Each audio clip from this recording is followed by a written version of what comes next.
आया गवना के पहले ससुराल पिया की है पाँव भारी पिया ना।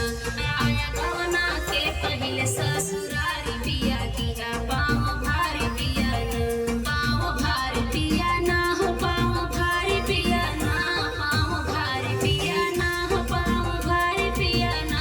आया गवना से पहले ससुराल पिया की है पाँव भारी पिया ना। आया गवना के पहले ससुराल पिया की है पाँव भारी पिया ना। बहुत सुंदर, वाह क्या बात है।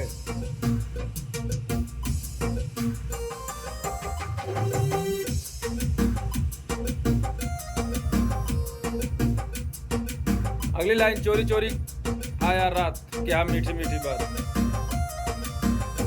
रेडी।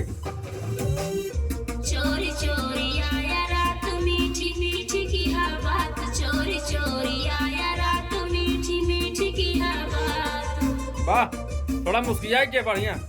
चोरी चोरी आया रात मीठी मीठी की है बात। चोरी चोरी आया रात मीठी मीठी की है बात। हमारे साथ रहा भर के कवारी पिया की है पाँव भारी पिया ना। हमारे साथ रहा भर के कवारी पिया की है पाँव भारी पिया ना।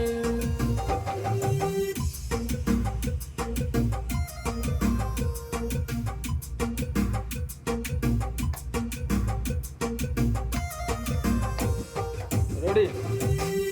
बोला जब आई गौना लइके हूँ तरफ खिलौना। बोला जब आई गौना लइके हूँ तरफ खिलौना। थोड़ा और खिंचाई के। बोला जब आई गौना लइके हूँ तरफ खिलौना। बोला जब आई गौना लइके हूँ तरफ खिलौना। और ये ताना सब दई है हमके गारी पिया की है पाँव भारी पिया ना।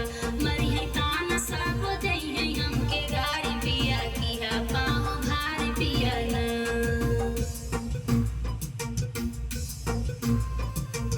वाह,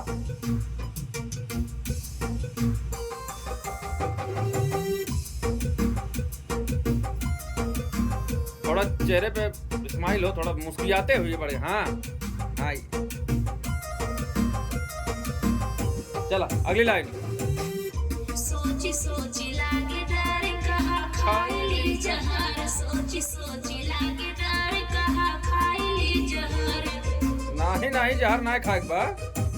सोची सोची